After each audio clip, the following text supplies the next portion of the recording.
அணிலாடும் முன்றில் எழுதியவர் நா. முத்துக்குமார். தாய்மாமன். தமிழ் வழி சமூகத்தில் தாய்மாமன்றது மிகவும் இன்றியமையாத ஒரு உறவு. திருத்தணி ரொம்ப இப்போ மாறி போயிருக்கு. நகரம் தொடங்கிறதுக்கு முன்பே இங்கெல்லாம் விளைநிலங்கள்லாம் மஞ்சள் கற்கள்லாம் ஊன்றப்பட்டு புதுசாக குடியிருப்புகள்லாம் உருவாக்கி இருந்தது. பாசி படர்ந்த பழைய குளத்தில் பாலித்தீன் பையும் பிளாஸ்டிக் பையும் மறந்துட்டு இருந்தது.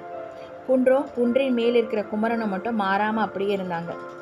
படிக்கட்டிலலாம் கையேந்திர பிச்சைக்காரங்க, கலராக தெரிகிற தொப்பி, கண்ணாடி விற்கிற பாசிமணி ஊசிமணி கடைக்காரர்கள், அங்கங்கே நிழலில் இலைப்பாடுற மொட்டையடித்த தெலுங்கு முகங்கள், பிரசாத கடையில் வாங்கிய புளியோதரையோட ருசி போன்றவற்றில் மட்டும் திருத்தணியோட சாயல் அப்படியே இருந்துச்சு.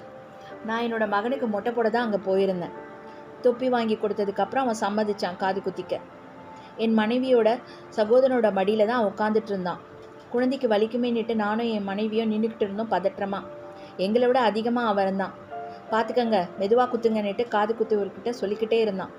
கண் சுமட்டுற நேரத்தில் காது குத்தி வளையத்தை போட்டார். காதோறும் கசிந்த சிறு துளி ரத்தத்தில் சந்தனம் தடவ மாமான்னுட்டு என் தாய் மாமனை வழியில் கட்டிக்கிட்டான் என் மகன். மெதுவாக குத்துங்கன்னு சொன்னேன்ல, நான் கோபப்பட்டான். அவரோ இதெல்லாம் சகஜம்பா அப்படின்னு சொல்லிட்டு கிளம்பிட்டார். முன்னாடி இதே மாதிரி திருத்தணியில் தாய் தந்தை பதற்றமாக இருக்க நானும் மலையேறி மடியேறி காது குத்திக்கிட்டேன் என்னோட மாமாக்களோட மடியில். தந்தையை புறந்தள்ளி தாய்மாமனை முன்னிறுத்தும் சடங்குகளின் வேற பல அறிஞர்கள்லாம் சொல்லியிருக்காங்க. நம்மளோட தாய்வழி சமூகத்தில் தாய்மாமனோட முக்கியத்துவத்தை வரலாறெல்லாம் சொல்லிக்கிட்டு இருக்கு. இருந்தாலும் அன்னைக்கு அந்த வேளையில் தன் மாமனின் மடியில் என் மகன் அமர்ந்திருந்த காட்சியை பார்க்கும்போது என் மனசில் தோன்றிய உணர்வு தான் இது. இதோ உன் மடியில் அமர்ந்திருக்கிற குழந்தைக்கு நீ தான் தாய்மாமன். இவன் உன் சகோதரியோட மகன். அவனோட உதிரமும் உன்னோட உதிரமும் ஒன்று. காலம் முழுசும் இவன் மீது காயம் படாமலும் காற்றுப்படாமலும் காக்க வேண்டியது உன்னோட கடமை. தாய்மாமன் என்பவன் உண்மையில் ஒவ்வொரு குழந்தைக்கும் ஒரு ஆண் தாய் அப்படின்னு நான் நினச்சிக்கிட்டேன்.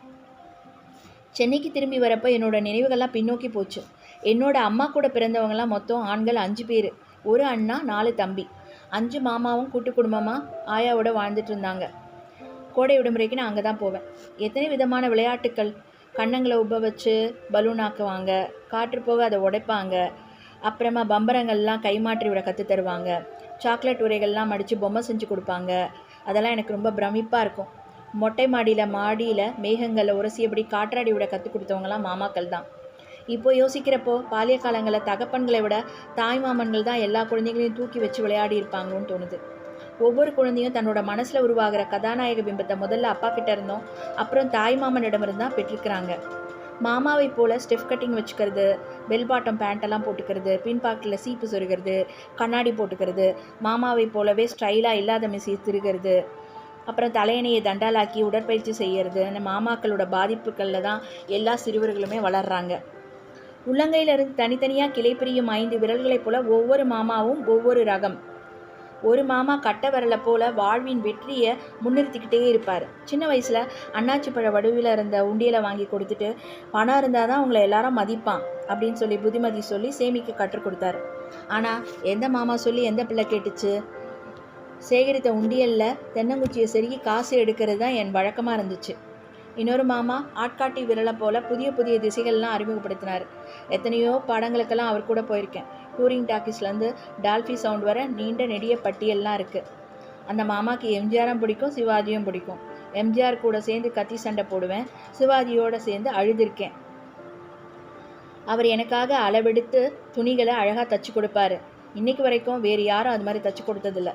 இன்னொரு மாமா நடுவிரலை போல் பயமுறுத்திக்கிட்டே இருப்பார். வெயிலில் விளையாடக்கூடாது, மதிய நேரத்தில் தூங்கணும், கொஞ்சம் நேரம் கீழே இறைக்காமல் சாப்பிடணும், தலைமுடிக்கு எண்ணெய் தடவணும், ரொம்ப நேரம் டிவி பார்க்கக்கூடாதுன்னு இவர் சொல்ல எல்லாத்துக்கும் கொட்டிக்கிட்டே இருப்போம். இப்போது எங்காவது பார்த்தா ஏன் தலைமுடி இப்படி இருக்குது, முடி வெட்டுறது தானேன்னு சொல்லுவார்.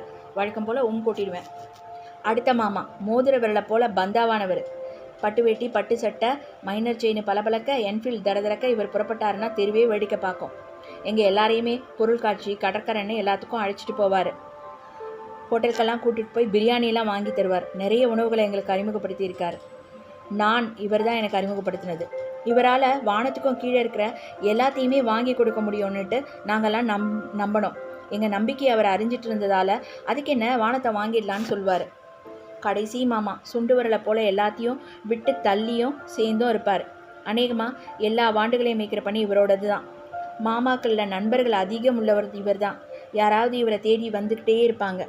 ஒரு முறை லைலா கல்லூரியில் தங்கி படிக்கிற ஒரு நீக்ரோ இளைஞன் மாமாவை தேடி வந்தப்போ, எங்கள் மாமாவுக்கு ஆஃப்ரிக்காலெலாம் கூட ஃப்ரெண்ட்ஸ் இருக்காங்களேன்னுட்டு நாங்கள் பெருமையாக பேசிக்கிட்டோம். சமீபத்தில் வீட்டுக்கு வந்தப்போ என் மகனை ரொம்ப நேரம் தன் மடியில் இறுக்கி வச்சுட்டு இருந்தார். மகனுக்கு பதிலாக நானே அவர் மடியில் உட்காந்துருந்த மாதிரி இருந்தது.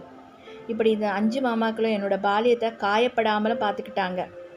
எனக்காக பெண் பார்த்து திருமணத்தில் ஓடி ஆடி வேலை செஞ்சு மாப்பிள்ளை தோழனா அம்மா இல்லாதன்லேயே இவங்கெல்லாம் பிரியமாக செஞ்சாங்க. என்னோட அம்மாவோட உதிரத்தின் மிச்சம்னுட்டு நானும், தன்னோட சகோதரியின் மிச்சம் நானுன்னு சொல்லிட்டோம். இந்த உறவு நீண்டுக்கிட்டு இருக்கு எல்லாருக்குமா. நன்றி, வணக்கம். நாளை பார்க்கலாம்.